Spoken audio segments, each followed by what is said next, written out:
Number 5. Once again, this flows right into what we just finished talking about. Avoid baby mama drama. Or avoid baby daddy drama. This really works both ways. If you're a single man in here today and you had a child with another woman, a lot of times there's a lot of trouble because of that other woman, or vice versa. There is, you have an added obstacle in a sense in your life, or put it this way, you have more opportunity for trouble in your life. That's more accurate. Because of this situation. It wasn't God's best, but as we've already learned, God can turn things. Okay? But you need to do your best to avoid drama. Not just for your sake, but for your kids' sake. Romans 12:18 says this. It says, if it be possible, as much as lieth in you, as much as you can control, as much as you have a say in this, live peaceably. Somebody say peaceably. Live peaceably with all men. The one translation says it this way, so far as it depends on you. In other words, you can't control them, but you can control you. They may act like a fool, but you can act like a saint.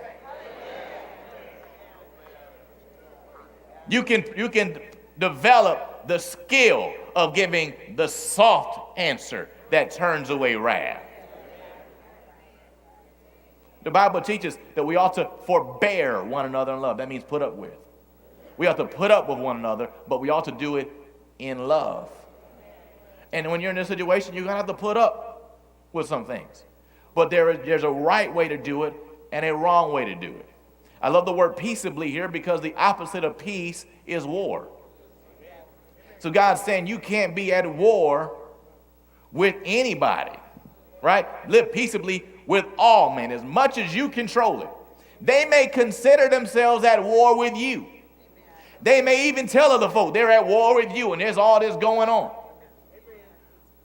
But as far as you're concerned, there's no war going on here. You're my brother, or you're my sister, or even if you don't serve Jesus, I still love you like the Good Samaritan. But I'm going to live peaceably with you. So I'm not going to fight with you. I'm not going to get in the flesh with you. I'm not stepping away from my kids.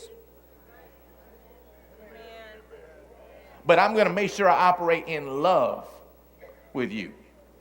It's getting quiet in this place. Anytime you start preaching about love, people just get kind of quiet, It's the most important message in the Bible, but it's also the one people don't like to hear. But you need to do the best you can, have a good relationship with them. And here's something else that goes along with this. You cannot badmouth them to your kids.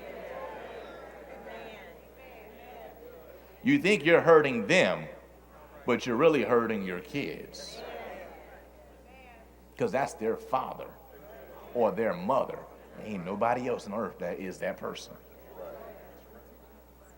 You only got one father and one mother. And even if you didn't like them, for most people, you had a problem when somebody else says something about them. Am I right?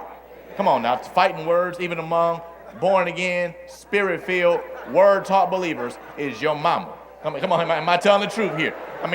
Some of us, we've gotten to a place where we're mature enough, but we can take that. Some of us haven't. The point is, but then we want to talk about somebody's mama to a 7-year-old or 15-year-old or their daddy to some 16-year-old boy who needs his daddy more than ever at that time. Don't badmouth them. You need to avoid the drama as much as you can. Avoid the drama. That's actually part of being an example to your kids.